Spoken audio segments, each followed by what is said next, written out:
જામનગરમાં ફરી છવાયો વરસાદી માહોલ. ગાજવીજ સાથે ધોધમાર વરસાદ ખાબક્યો. અરબી સમુદ્રમાં સર્જાયેલા શક્તિ વાવાઝોડાને પગલે જામનગર જિલ્લામાં અસર વર્તાઈ છે. શહેરના અનેક વિસ્તારોમાં વરસાદ ખાબક્યો. જામનગરમાં વરસાદી માહોલને પગલે વરસાદી પાણી ભરાયા. શહેરના મુખ્ય માર્ગો પર પાણી ભરાતા લોકોને હાલાકી વેઠવી પડી. થોડીવારમાં વરસાદમાં જ પાણી ભરાવાની સમસ્યા સર્જાતા મનપાની પોલ ખુલ્લી પડી. બોટાદ જિલ્લામાં પણ ખાબક્યો વરસાદ. ભારે ઉકળાટ બાદ એકાએક જ વાતાવરણમાં પલટો આવ્યા બાદ વરસાદ વરસ્યો છે. પાળિયાદ રોડ, પાંચપડા, હવેલી ચોક, સ્ટેશન રોડ સહિતના વિસ્તારોમાં વરસાદી માહોલ છવાયો. જિલ્લામાં વરસાદથી કપાસના પાકને નુકસાન થવાની ખેડૂતોએ ભીતિ વ્યક્ત કરી.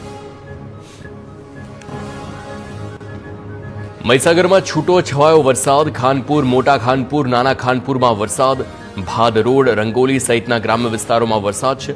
વરસાદી ઝાપટું થતા ખેડૂતો ચિંતામાં મુકાયા. વરસાદ થાય તો પાકને થઈ શકે છે નુકસાન. મકાઈ, મગફળી, સોયાબીનને થઈ શકે છે નુકસાન. જુવાર, બાજરી, ફળાઉ તેમજ શાકભાજીના પાકોને નુકસાન. વાવથરા જિલ્લામાં પણ ધીમી ધારે વરસાદ.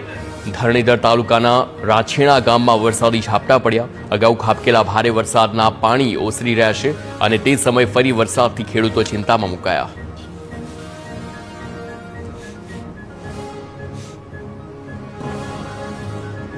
વાવાઝોડા શક્તિને પગલે હળવા વરસાદનું અનુમાન. રાજ્યના વિવિધ વિસ્તારોમાં હળવા વરસાદની હવામાન વિભાગની આગાહી. હાલ 3 કિલોમીટર પ્રતિ કલાકની ઝડપે વાવાઝોડું વધી રહ્યું છે આગળ.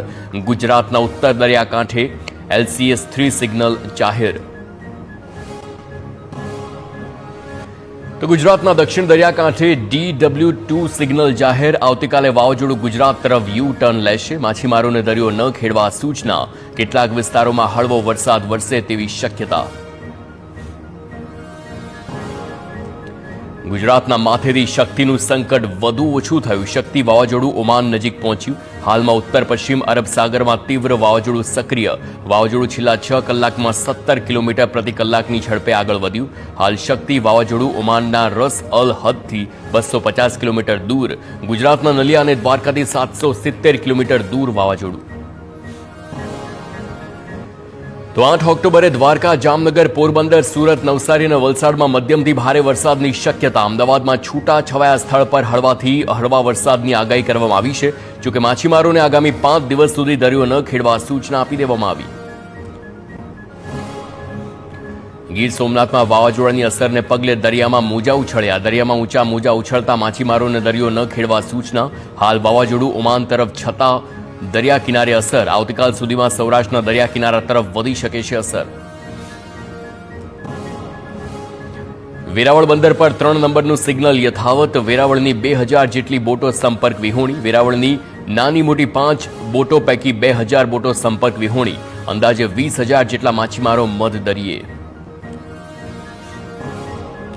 ગુજરાત પર અવારનવાર ત્રાટકતા ચક્રવાતો મુદ્દે કોંગ્રેસે વ્યક્ત કરી છે ચિંતા. કહ્યું, છેલ્લા 3 વર્ષમાં સાયક્લોનની ગુજરાતમાં હેટ્રિક.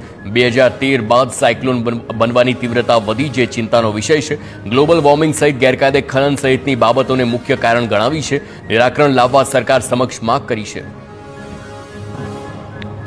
સૌરાષ્ટ્રમાં પીવાની અને સિંચાઈના પાણીની સમસ્યા દૂર. રાજકોટમાં જેતપુરમાં ભાદર 1 ડેમ ઓવરફ્લો. 34 ફૂટ સપાટી ધરાવતો ભાદર ડેમ ઓવરફ્લો થયો છે.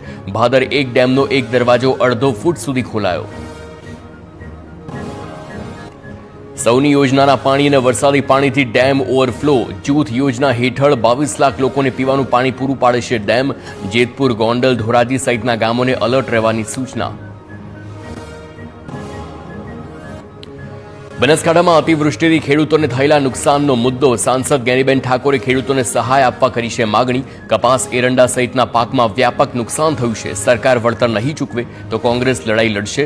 ખેડૂતોને વળતર મળે તે માટે લડાઈ લડીશું. રાજકોટમાં BRTS સ્ટેન્ડમાં ડ્રાઈવરની દાદાગીરી.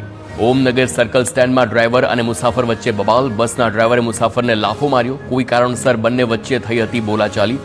બોલાચાલી દરમિયાન ડ્રાઈવરે માર્યો લાફો. મુસાફરને માર મારતો વિડીયો થયો વાયરલ.